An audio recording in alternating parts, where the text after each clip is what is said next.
సందేహపడు వారి మీద కనికరం చూపుడి. అగ్నిలో నుండి లాగినట్టు కొందరిని రక్షించుడి. శరీర సంబంధమైన వారి అపవిత్ర ప్రవర్తనకు ఏమాత్రము నొచ్చుకొనక దానిని అసహించుకొనుచు భయంతో కొందరిని కరుణించుడి. యూదా 22:23. లోతు అనే మాటకు కప్పుట, చుట్టుకొనుట అని అర్థం. లోతు నిజంగా సార్థక నామధేయుడు. సొదొమ గొమొర్రాలలో చేరి ఐహిక విచారాలలో పడి దేవునికి సాక్షిగా జీవించలేకపోయాడు. దాదాపు 20 సంవత్సరాలు సొదొమ గొమొర్రాలలో ఉన్న ఒక్క ఆత్మను కూడా జీవం గల దేవుని వైపు మళ్లించలేకపోయాడు. క్రైస్తవులు దేవుని కుటుంబ సభ్యులు. మనం పరమ తండ్రి కుటుంబంలో ఉంటూ నిజమైన ఆనందాన్ని అనుభవిస్తూ అన్ని పరిస్థితుల్లో జయ జీవితం జీవించాలి. ఇది మన పట్ల దేవుని ఉద్దేశం. మన ఆనందాన్ని, జయ జీవితాన్ని చూసిన క్రైస్తవేతరులు ఈ ఆనంద రహస్యం యేసుక్రీస్తే అని తెలుసుకొని వారు కూడా ఈ దైవ కుటుంబంలో చేరాలని దేవుని ఆశయం.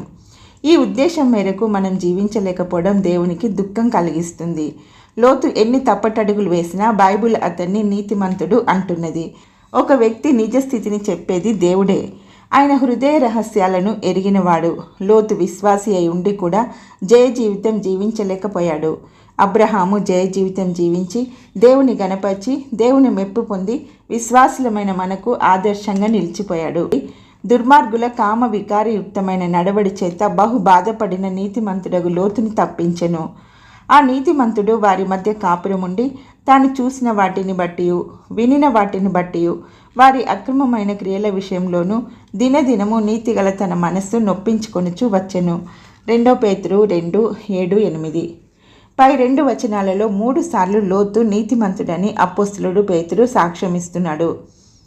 లోతు ప్రత్యక్షంగా దేవుని పిలుపు వినకపోయినా అబ్రహామును బట్టి విగ్రహారాధనతో నిండిన మెసొపొటేమియాలోని ఊరు పట్టణం విడిచి అబ్రహామును వెంబడించాడు. చాలా కాలం భక్తుడైన అబ్రహాము సహవాసంలో ఉన్నాడు. అయితే లోతుకు దేవునితో వ్యక్తిగత ముఖాముఖి సంబంధం లేదు. చాలామంది క్రైస్తవులు ఈ రీతిగానే ఉన్నారు. ఎవరో ఒక వ్యక్తిని చూసి వారి భక్తి జీవితం ద్వారా ప్రభావితులై ఆ వ్యక్తిని బట్టి క్రైస్తవులు అవుతున్నారు. నేను నమ్మిన వాణ్ణి ఎరుగుదును అని పౌలులాగా వీరు సాక్ష్యం చెప్పలేరు. అపహాసకులు కూర్చుండు చోట కూర్చున్నాడు లోతు. అబ్రహాముతో హెబ్రోను సహవాసంకు దూరంగా ఉన్నాడు. లోతు వంటి వారి పట్ల మనం ఎలా ప్రవర్తించాలో యూదా రాశాడు కదా.